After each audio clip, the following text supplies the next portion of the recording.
Hello friends. तो आज हम एक बार फिर हिंदू न्यूज़पेपर का एक आर्टिकल पढ़ने जा रहे हैं। A cycle of low growth higher inflation इस आर्टिकल का टाइटल है और ये आर्टिकल लिखा गया है आनंद श्रीनिवासन के ज़रिए, जो कि एक फ़ाइनेंशियल कंसल्टेंट है। बहुत ही अच्छा आर्टिकल है और इसमें बहुत सारी चीज़ें डिस्कस की गई हैं। सबसे बड़ी बात जो ये है कि एक पीरियड ऑफ लो ग्रोथ और हाई इन्फ्लेशन का चल रहा है अभी, और इस आर्टिकल में इस चीज़ के कुछ कॉजेज़ बताए गए हैं और इसी आर्टिकल में साथ में कुछ ऐसी चीज़ें बताई गई हैं जिससे इस चीज़ को एड्रेस किया जा सकता है। ठीक,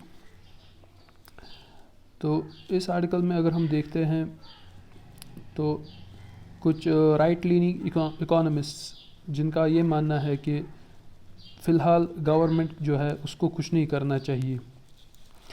तो राइट लीनिंग इकोनॉमिस्ट कौन होते हैं? राइट लीनिंग इकोनॉमिस्ट इन इकोनॉमिस्ट को कहा जा सकता है जो कि लिबरल इकोनॉमिस्ट हैं, या जो मानते हैं कि गवर्नमेंट का जो रोल है वो इकोनॉमी में मिनिमम होना चाहिए। इनको हम फ्री मार्केट एडवोकेट्स भी कह सकते हैं कि जो डिमांड और सप्लाई के जो इनविजिबल फोर्सेस हैं तो वो खुद रेगुलेट करते हैं मार्केट में प्राइसेस को, और गवर्नमेंट को कोई ज़्यादा इंटरफेरेंस नहीं करना चाहिए इसमें। तो ऐसे इकोनॉमिस्ट को हम राइट लीनिंग इकोनॉमिस्ट कहते हैं। और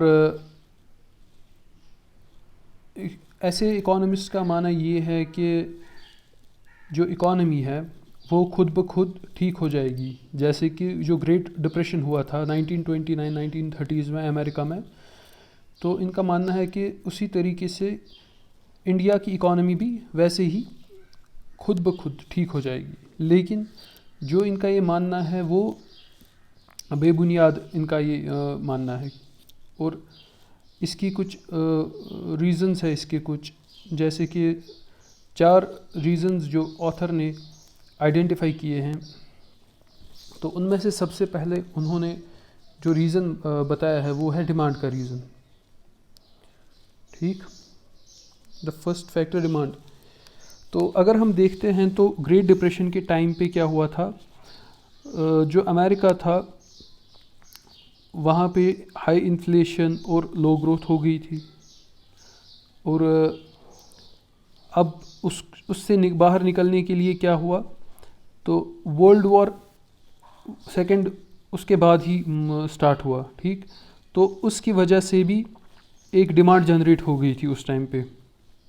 और क्योंकि यूनाइटेड स्टेट्स एक ऐसी कंट्री थी जो पार्टिसिपेट तो कर रही थी वर्ल्ड वॉर सेकंड में, लेकिन उस पर ज़्यादा उतना डैमेज नहीं हुआ।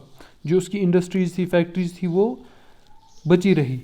जैसे कि हम देखते हैं कि यूके की जो बहुत सारी इंडस्ट्रियल एरिया जो उनका था वो डिस्ट्रॉय किया गया जर्मनी के ज़रिए, लेकिन यूनाइटेड स्टेट्स के जो इंडस्ट्रियल एरियाज़ थे, इंडस्ट्रीज़ थी, वो बची रही और वो काफ़ी हद तक एक सप्लाई बेस बनी रही for the entire allied effort. जो एलाइज का जो एफर्ट था उसके लिए जो अमेरिकन जो इंडस्ट्रीज़ थी वो एक सप्लाई बेस बनी रही। लेकिन अगर हम इस टाइम पे देखते हैं तो इस टाइम पे कुछ ऐसा कुछ तो है नहीं, कोई वॉर नहीं है कहीं पे जिसकी वजह से कुछ डिमांड कहीं से आ जाएगी। और उसके ऊपर हम देखते हैं कि कोविड-19 पैंडमिक जो है उसकी वजह से एक डिमांड में एक डिस्ट्रक्शन हुई है। ठीक, कोविड पैंडमिक की वजह से क्या हुआ है, it has resulted in demand destruction, क्योंकि बहुत सारे ऐसे लोग हैं जिन्होंने अपनी नौकरियां जिनकी गई हैं, और बहुत सारे ऐसे लोग हैं जिनके पास जॉब्स तो रहे लेकिन उनके भी जो उनका पे मिलता था उसमें बहुत ज़्यादा हद तक क्या हुआ, उसमें कट्स हुई। मतलब उनकी जो तनख्वाह थी उनको बहुत कम तनख्वाह मिली। तो इसकी वजह से जो ये चीज़ें हैं ये कंफर्म की गई हैं centre for monitoring Indian economy की जो सर्वे आई थी, और बाकी कुछ ऐसी ही सर्वेज, तो इन्होंने ये कंफर्म किया है कि ऐसा हुआ है। और इस सारे में अगर हम देखते हैं तो ब्राइट स्पॉट क्या है, ब्राइट स्पॉट ये है कि जो वेस्टर्न वर्ल्ड है इसने काफ़ी ज़्यादा हद तक इकॉनमी में क्या किया है, मनी को इन्फ्यूज़ किया है, मतलब पैसा बहुत इन्होंने इकॉनमी में सर्कुलेशन में लाया है। इस मामले में अगर हम देखते हैं तो इंडियन एक्सपोर्टर को कुछ परेशानियां हुई हैं, जैसे कि rising freight costs and non availability of containers. तो ये दो चीज़ें जो हैं ये इंडियन एक्सपोर्टर्स के लिए एक चैलेंज रहा है। और साथ में अगर हम देखते हैं तो दूसरा, हाँ एक चीज़ ये है कि जो इस टाइम का जो ये जो सिनेरियो है, खाली किनको इससे फ़ायदा है, इंडियन आईटी सेक्टर। ठीक, Indian IT sector is well placed to capitalise on rising demand in the world markets, क्योंकि आईटी का ही एक इस टाइम ऑनलाइन पे हम देखते हैं कि ऑनलाइन ही सब कुछ हो रहा है, एजुकेशन भी ऑनलाइन हो रही है, कंसल्टेशंस भी ऑनलाइन हो रहे हैं। बहुत सारे ऐसी कंपनीज़ हैं जो ऑनलाइन ही अपने ऑर्डर्स प्लेस करती हैं, और दूसरी कंपनीज़ ऐसी होती हैं जो ऑनलाइन ही अपना प्रोक्योरमेंट करते हैं। तो इंडियन आईटी सेक्टर का एक बहुत ज़्यादा एक इस टाइम ब्राइट स्पॉट है। ठीक, और दूसरा फैक्टर जो ऑथर ने आइडेंटिफाई किया है इस मतलब जो इनका आर्ग्यूमेंट है, जो राइट लीनिंग इकोनॉमिस्ट है, जिनका मानना ये है कि गवर्नमेंट को कुछ नहीं करना चाहिए और गवर्नमेंट और जो मार्केट है या इकोनॉमी है खुद ब खुद वापस रिकवर करेगी। तो इस आर्ग्यूमेंट को दूसरा जो एक चीज़ है जो इसको एक नेगेट करती है वो है इन्फ्लेशन। तो अगर देखा जाए तो इंडिया में लास्ट 2 क्वार्टर्स यानी कि लास्ट जो हमारे 6 महीने हुए हैं, क्योंकि साल में हमारे पास 4 क्वार्टर होते हैं, तो 3-3 महीने का एक क्वार्टर होता है। तो लास्ट 2 क्वार्टर्स में क्या हुआ है, पहले तो स्टैग्नेंट ग्रोथ थी, ग्रोथ मतलब एक ही लेवल पे थी, और उसके बाद ग्रोथ होना स्टार्ट हो गया, लेकिन it is not as fast, it's low growth, मतलब ग्रोथ हुई है लेकिन बहुत कम लेवल पे। At best, any growth in the current quarter will be illusionary because it comes on top of substantial negative growth in the first quarter of the last year. तो एक phenomenon है statistics में जिसका नाम है लो base effect, जिसकी वजह से क्या होता है कि अगर पिछले साल ग्रोथ बहुत कम हुई या नेग्लिजिबल ग्रोथ हुई, और इस साल की ग्रोथ अगर आप मेजर उसी ग्रोथ के कंपैरिजन में कर रहे हो, तो ऑब्वियसली जो इस साल की ग्रोथ है वो पिछले साल की ग्रोथ से अच्छी खासी मालूम हो जाएगी। लेकिन पहले ही हमको देखना है कि जो पिछले साल की ग्रोथ थी वो तो नेग्लिजिबल थी, तो जो आज की ग्रोथ है उसका उतना ज़्यादा कुछ इम्पैक्ट नहीं पड़ेगा इकोनॉमी पे। ठीक, तो इस इफ़ेक्ट को हम कहते हैं low base effect. The low base effect states that when measuring year on year growth, we take the previous year's numbers as the base and measure the growth as a percentage. तो अगर हमारे पास पिछला जो year है उसमें growth कुछ ज़्यादा नहीं हुई है, और अब हम इस साल की ग्रोथ का कंपैरिजन पिछले साल की ग्रोथ से करेंगे, तो ऑब्वियसली एक सिग्निफिकेंट ग्रोथ परसेंटेज हमको मालूम नज़र आएगा। ठीक, तो इसको हम लो बेस इफ़ेक्ट कहते हैं। और जो एब्सोल्यूट ग्रोथ फिगर होगा वो इस साल का वो नेग्लिजिबल ही होगा। तो ऐसा पहले हुआ है अर्ली 1970s में, कहाँ पे, यूनाइटेड किंगडम और यूनाइटेड स्टेट्स में, जहाँ पर लो ग्रोथ और राइजिंग इन्फ्लेशन का एक कॉम्बिनेशन देखा गया। ठीक, और अगर हम देखेंगे इन्फ्लेशन इंडिया में किस चीज़ से हो रही है, इंडिया में इन्फ्लेशन 2 चीज़ों से हो रही है। एक कॉम्बिनेशन है हाई कॉमोडिटी प्राइसेस और हाई एसेट प्राइस इन्फ्लेशन। ठीक, हाई एसेट प्राइस इन्फ्लेशन जिसकी वजह क्या है, ultra loose monetary policy followed across the globe, यानी कि जो अक्रॉस द ग्लोब एक ट्रेंड इस टाइम चल रहा है अल्ट्रा लूज मॉनेटरी पॉलिसी, यानी कि पैसा खुला छोड़ दो आप। जो हमारे पास 2 मॉनेटरी पॉलिसीज़ की 2 टाइप्स होती हैं, एक होती है टाइट मनी पॉलिसी और दूसरी होती है lose money policy. Tight money में क्या होता है कि पैसा उतना ज़्यादा इकोनॉमी में सर्कुलेशन में नहीं होता है, और लूज़ मनी पॉलिसी में क्या होता है कि इकोनॉमी में हमारे पास बहुत सारा पैसा अवेलेबल होता है। और यहाँ पे हम देखते हैं कि ultra loose monetary policy follow की गई है, यानी कि जो लूज़ मॉनेटरी पॉलिसी होती है उससे भी ज़्यादा पैसा इस time across the globe circulation में है। तो इसकी वजह से भी इन्फ्लेशन है। इन्फ्लेशन का हमारे पास एक बेसिक डेफिनेशन है कि व्हेन देयर इज़ जब हमारे पास बहुत सारी चीज़ों की एक मार्केट प्राइस बहुत ज़्यादा होती है, ठीक, लेकिन ये अक्रॉस द बास्केट होना चाहिए। मतलब अगर बहुत सारी चीज़ें हमारे पास हैं और सब चीज़ों की प्राइसेस जो हैं वो बड़ी हैं, ये नहीं कि खाली एक चीज़ की प्राइस बढ़ जाएगी तो हम उसको इन्फ्लेशन मानेंगे, नहीं, ऐसा नहीं होता है। जब बहुत सारी चीज़ों का प्राइस बढ़ जाएगा तब हम उस चीज़ को इन्फ्लेशन कहते हैं, ठीक।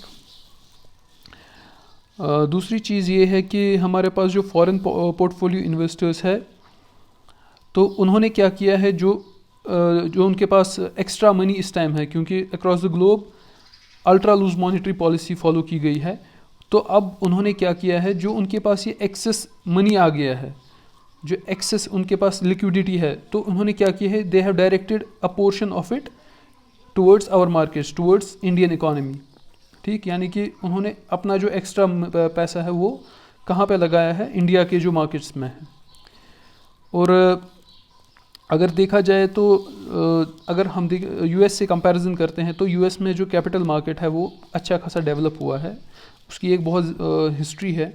बट इंडिया का अगर हम देखेंगे तो इंडिया में अभी लो मार्केट कैपिटलाइजेशन है, यानी कि अभी इंडिया में इस इनॉर्मस जो कैपिटल इनफ्लो आ गया है, इनॉर्मस जो पैसा आ गया है, उसको अभी उतना वो एब्जॉर्ब करने की वो ताकत नहीं है अभी इंडिया के जो कैपिटल मार्केट्स हैं। और उसकी वजह से क्या हुआ है कि जो एसेट्स हैं, फॉर एग्जांपल गोल्ड है या रियल एस्टेट है, तो इनके प्राइसेस क्या हो गए हैं, इनके प्राइसेस इन्फ्लेट हो गए हैं, इनके प्राइसेस भी बहुत ज़्यादा बढ़ गए हैं। बट ये हमारे लिए एक हम इसको तो एक वेलकम मूव भी देख सकते हैं, बट हमारे लिए जो इंडियन पॉपुलेशन है उसके लिए उतना ज़्यादा इसका कुछ फ़ायदा नहीं है, क्योंकि जो अक्सर जो इंडिया की पॉपुलेशन है वो मिडिल क्लास से है, बिलोंग करती है, या तो लोअर क्लास से, मतलब जो पोर बैकग्राउंड से आते हैं, तो उनके पास कुछ ऐसे फाइनेंशियल इंस्ट्रूमेंट्स नहीं होते हैं, जैसे कि इक्विटी है, किसी कंपनी में शेयर्स खरीदे, या बॉन्ड्स है, यानी कि वो इधर गवर्नमेंट बॉन्ड्स हो सकते हैं, तो उनके लिए इस जो एसेट इन्फ्लेशन का जो फ़ायदा है वो ये कैश नहीं कर सकते हैं, ठीक।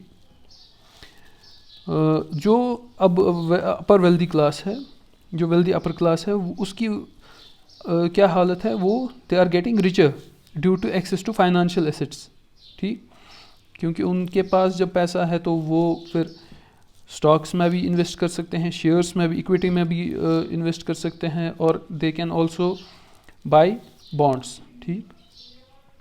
ये हमारे पास कुछ फाइनेंशियल इंस्ट्रूमेंट्स होते हैं, स्टॉक, इक्विटी एंड बॉन्ड्स, तो इनका एक अलग अलग ये होता है, रिटर्न होता है कि आपको इक्विटी में, अगर equity means you become a share holder of a company, and if the company grows the profits will be transferred to you as well, and if there is some kind of यानी कि अगर ये company grow नहीं करती है, कुछ नुकसान हुआ है उनको, तो वो नुकसान आपको भी बर्दाश्त करना पड़ेगा, क्योंकि you have become a share holder. And in bond में क्या होता है, बॉन्ड में ये है कि देयर इज एश्योर्ड रिटर्न, मतलब आपको किसी टाइम के बाद, for example if you have invested 100 rupees in a bond and the rate of return is 10% after a year, तो आपको assured है ये कि आपको एक साल के बाद 110 रुपये मिलने ही मिलने हैं, even if that company has, or even if usually जो bonds होते हैं वो गवर्नमेंट इशू करती है, ठीक। तो उस टाइम पे क्या है कि you get an assured return. तो आपको 110 रुपये मिलने ही मिलने हैं, चाहे गवर्नमेंट परफॉर्म अच्छा कर रही है या नहीं कर रही है, but it has made a commitment to you that you will be getting this return. And दूसरी चीज़ ये है कि जो हमारे पास मिडिल और लोअर मिडिल क्लास होता है, they get destitute due to regressive indirect taxes and high inflation with their wealth eroding due to said inflation, क्योंकि इनडायरेक्ट टैक्सेस भी बढ़ रहे हैं और यहाँ से बाकी जो हमारे डेली नीड्स हैं, डेली जो हमारी रिक्वायरमेंट्स हैं, उनके प्राइसेस भी बढ़ रहे हैं। तो इसकी वजह से क्या है कि जो मिडिल क्लास और लोअर मिडिल क्लास है उनका वेल्थ इरोड होता जाता है इंस्टेड ऑफ ग्रोइंग। और लोअर मिडिल क्लास के मामले में तो इन्फ्लेशन बेहद ही ख़तरनाक होती है, क्योंकि इनके पास जो हार्ड एसेट्स होते हैं जैसे कि गोल्ड है, तो इनका उस चीज़ का मतलब एक्सेस नहीं होता है उस चीज़ की तरफ, क्योंकि उनकी उतनी ज़्यादा सेविंग्स ही नहीं होती है। इसके बाद अगर हम देखते हैं तो सप्लाई चेन बॉटलनेक्स भी कुछ कंट्रीब्यूशन करते हैं इन्फ्लेशन में इंडिया में, क्योंकि जो हमारे पास एसेंशियल गुड्स है उनके जो कॉस्ट्स हैं वो बढ़ गए हैं because of certain policies of the government. जैसे कि हमारे पास टैक्सेशन पॉलिसी है फ्यूल के मामले में, जहाँ पे कि फ्यूल आप इंटरनेशनल मार्केट में आप प्रोक्योर कर रहे हो 50 रुपीज़ में, but you are selling it at 100 rupees to the local population. So it's actually a usurious taxation policy.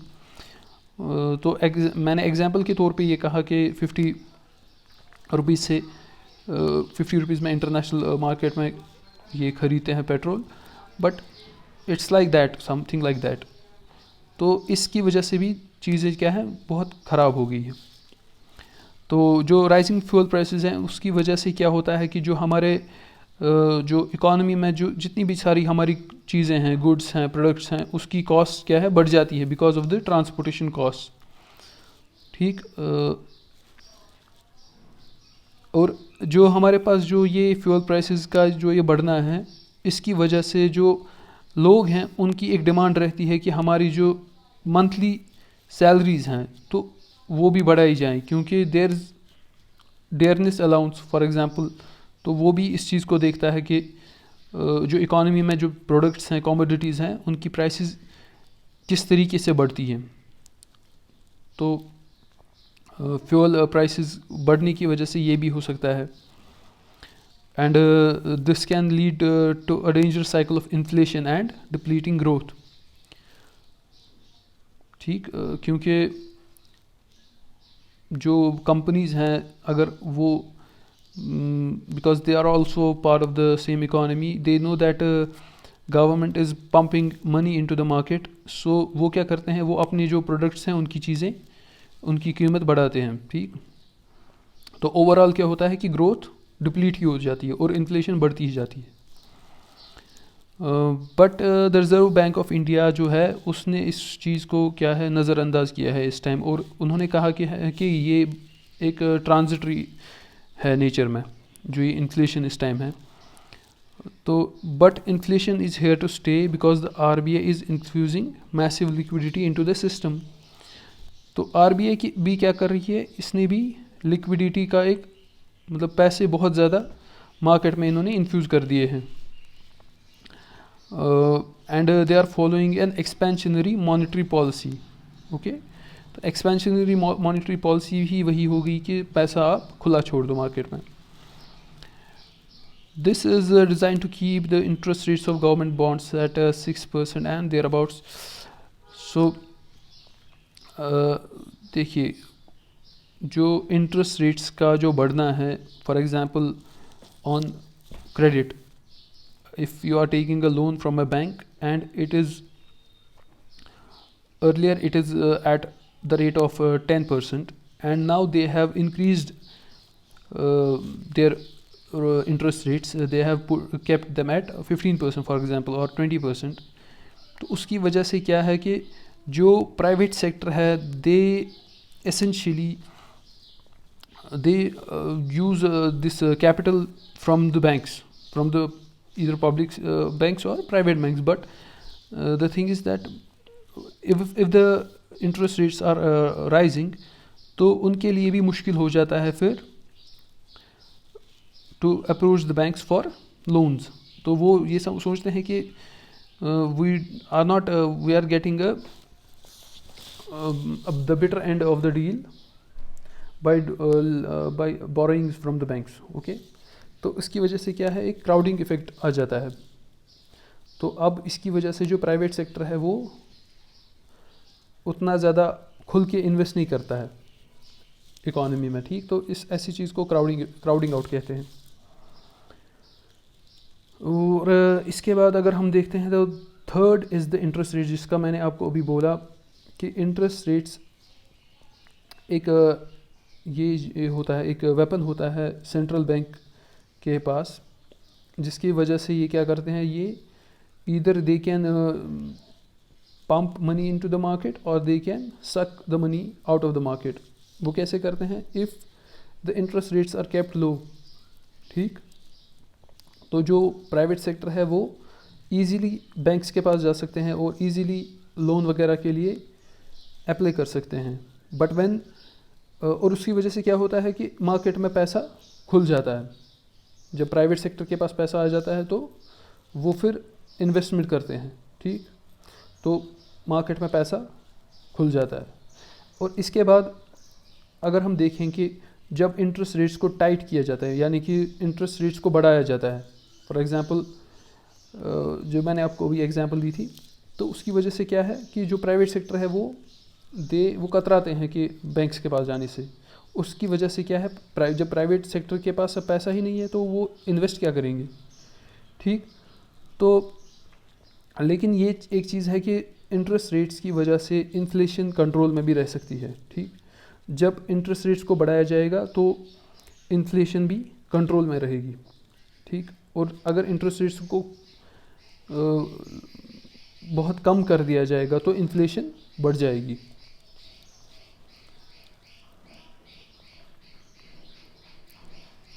तो ये हमारे पास इंटरेस्ट रेट्स के रिगार्डिंग है. देखिए, tightening the money supply is a painful act that will threaten to decimate what is left of our economy. देखिए, अभी हालात बहुत ख़राब हैं. अभी हालात कोविड पैंडमिक की वजह से बहुत ख़राब हैं और लोगों के पास बहुत पैसा नहीं है अभी. मतलब पैसा अभी बहुत कम है लोगों के पास. और अगर इस हालत में अगर सेंट्रल बैंक जो है इंटरेस्ट रेट्स को बढ़ाए, यानी कि एक टाइट मॉनेटरी पॉलिसी फॉलो करे, तो उसकी वजह से क्या होगा कि लोगों के पास जो डिमांड है, जो ऑलरेडी एक डिक्लाइनिंग डिमांड है, वो और ज़्यादा डिक्लाइन हो जाएगी. और उससे क्या होगा, उससे ग्रोथ भी बहुत कम हो जाएगी. ठीक, it will rising interest rates lead to a decrease in aggregate demand in a country which affects the GDP. ठीक, ये हमारे पास एक इम्पॉर्टेंट चीज़ है नोट करने के लिए. And there is less spending by consumers and investments by the corporates. ठीक, और आखिरकार ये हमारे पास क्या है इशू, वो है NPAs का. तो NPAs कौन से ऐसे अकाउंट्स होते हैं, नॉन परफॉर्मिंग एसेट्स होते हैं, या हम इनको ऐसे लोन्स कहते हैं जिन्होंने अपना प्रिंसिपल या इंटरेस्ट 90 डेज़ तक अभी नहीं भरा है. ठीक, they have failed to service their loans, यानी कि उन्होंने अगर इंटरेस्ट पेमेंट ही कर देते तो उनको नॉन परफॉर्मिंग एसेट्स नहीं माना जाता. लेकिन because they have failed to service their loans, they have failed to pay back the interest, neither they are paying the interest nor they are paying the principal, so it's classified for a period of more than 90 days, so it's classified as a non performing asset. तो बहुत सारे जो हमारे पास banks है वो फिर they avoid lending to the customers. Okay, तो उसकी वजह से भी क्या है, ग्रोथ सफ़र हो जाती है. देखिए, rising interest rates, lack of liquidity and offering credit to leveraged companies instead of direct subsidies to support small and medium size enterprise and micro small and medium enterprise to counter the कोविड-19 pandemic and its effects will result in NPAs of public sector banks climbing faster. तो ऐसी चीज़ें अगर करेंगे, अगर interest rates को और ज़्यादा बढ़ा दिया, लिक्विडिटी को कम कर दिया। एंड जो हमारे पास जो ऑलरेडी हमारे पास जो ये ऐसी कंपनीज़ हैं कुछ जिनके पास पहले से ही लोन थे, और उन्होंने फिर अपने उन लोन्स को मतलब to make their companies work, जो उनके पास ऑलरेडी स्टॉक्स है उनको काम में लाने के लिए उन्होंने फिर नए से कर्ज़ा लिया। तो अगर ऐसी कंपनीज़ को हम डायरेक्ट सब्सिडीज़ के बजाय क्रेडिट ऑफ़र करते हैं, यानी कि उनको बोलते हैं कि लोन्स ले लो आप, तो ऐसे जो हैं कि तो जो small and medium size enterprises हैं और micro small and medium enterprises हैं, तो इससे क्या होगा, they will not be able to perform and it will result in NPAs of public sector banks climbing faster। और अब हमारे पास क्या है कि जो हमारा small and medium scale sector है वो एक मिन्स्की मोमेंट फेस कर रहा है इस टाइम। और मिन्स्की मोमेंट क्या है? मिन्स्की मोमेंट एक टर्म है जो कॉइन की थी एक इकोनॉमिस्ट है हाइमन मिन्स्की। तो उन्होंने बोला था कि हर किसी क्रेडिट साइकिल के 3 स्टेज हैं। पहला वाला स्टेज तो ऐसा है कि जहाँ पे बैंक्स एक कॉशियस लेंडिंग करते हैं, एक देखभाल की क्या करते हैं, लेंडिंग करते हैं और रिस्क से बचना चाहते हैं। इसके बाद जो दूसरा स्टेज इसका है वो ये होता है कि जो बैंक्स है वो खाली इन डेटर्स को, उन कर्जदारों को देते हैं जिन पे उनको भरोसा होता है कि ये तो प्रिंसिपल और इंटरेस्ट अपना जो है पे कर सकते हैं। और तीसरा स्टेज ऐसा आ जाता है जो तीसरा स्टेज एक ऐसा आ जाता है जो जिसमें बैंक्स बिना देखे, बिना सोचे, बिना समझे किसी को भी लोन देते हैं और ये नहीं देखते हैं कि क्या ये जो इनको कर्ज़ा दिया जा रहा है क्या ये उस सिचुएशन में है, क्या ये उस पोजीशन में है जहाँ पे ये पे बैक कर सकते हैं। ठीक, तो जो हमारा जो मिन्स्की मोमेंट है ये तो यहाँ पे इंडिया में आ गया है। ठीक, जहाँ पे बहुत सारे ऐसे कर्जदार हैं जो ना ही अपना इंटरेस्ट और ना ही अपना प्रिंसिपल पे करने की पोजीशन में है। और इसकी वजह से क्या हुआ है कि बहुत सारे जो पब्लिक सेक्टर यूनिट्स हैं और बहुत सारे ऐसे बैंक्स हैं जो जिनके बहुत सारे ऐसे अकाउंट्स हैं जो NPA हो गए हैं। ठीक, और उस ऐसे जो अकाउंट्स हैं उनको वापस ऑपरेशनल बनाने के लिए उनको बहुत ज़्यादा कैपिटल चाहिए। और अगर हम देखें तो बहुत सारे बैंक्स और बहुत सारे ऐसे फाइनेंशियल इंस्टीट्यूशंस हैं वो पिछले 1.5 साल में इंडिया में कोलैप्स हो गए हैं। इस सिचुएशन में अगर हम देखें तो यूनियन गवर्नमेंट का जो बजट है वो इस पोजीशन में नहीं है कि वो बहुत ज़्यादा पैसा दे सके इन ऐसे बैंक्स को या ऐसे फाइनेंशियल इंस्टीट्यूशंस को। बट नाउ वी वांट, अब हम क्या चाहते हैं कि जो हमारे पास जो बैंक्स है वो अपना जो क्रेडिट उनका जो होता है सिस्टम, जो बैंक्स का ऑपरेटिंग सिस्टम होता है वो क्रेडिट पे ऑपरेट करते हैं। They work on the basis of that they lend money to people and then they earn from that. But recently it's been seen that credit growth जो banks का है वो मल्टी ईयर लो पे है, यानी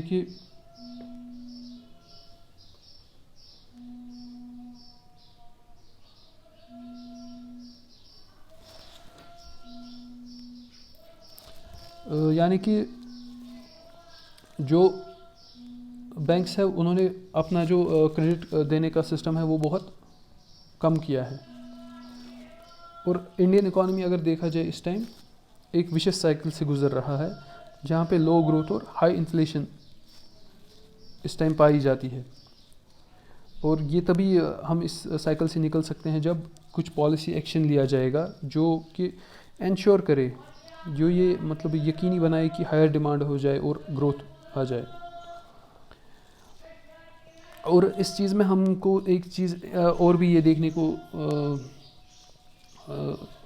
नज़र में रखने की बात है कि अगर इंडिया में कुछ ऐसे पॉलिसी इंटरवेंशंस नहीं लिए गए तो इंडिया का जो एक रिकवरी पाथ है वो के शेप्ड हो सकता है, के शेप्ड रिकवरी पाथ हो सकता है। और के शेप्ड रिकवरी पाथ कौन सा होता है, जहाँ पे जो लार्ज कॉरपोरेट्स हैं जिनके पास एक सहनशीलता होती है, जिनके पास ये एक कैपेसिटी होती है किसी चीज़ को बर्दाश्त करने की, क्योंकि उनके पास डेट जो कर्ज़ा है वो बहुत कम है, और जो स्मॉल एंड मीडियम सेक्टर्स है उनके पास कर्ज़ा बहुत ज़्यादा हो गया है। तो अब क्या है कि के शेप्ड रिकवरी हो गई, और इसकी वजह से क्या है कि जो बैंक्स है वो ज़्यादातर तो अब लार्ज कॉरपोरेट्स को ही लोन देंगे, और स्मॉल एंड मीडियम सेक्टर्स इसकी वजह से सफ़र करेंगे। और जब स्मॉल एंड मीडियम सेक्टर सफ़र करेंगे तो उसकी वजह से क्या होगा, तो एम्प्लॉयमेंट लोअर हो जाएगी। और क्योंकि जो ज़्यादातर जो जॉब्स होते हैं वो मीडियम और स्मॉल सेक्टर्स से आ जाती है। ठीक, तो ये हमारा आज का आर्टिकल था द हिंदू का, अ साइकिल ऑफ लो ग्रोथ। अगर आपको ये वीडियो पसंद आए तो ज़रूर इस वीडियो को आप लाइक, शेयर और सब्सक्राइब करना। Thank you, have a nice day.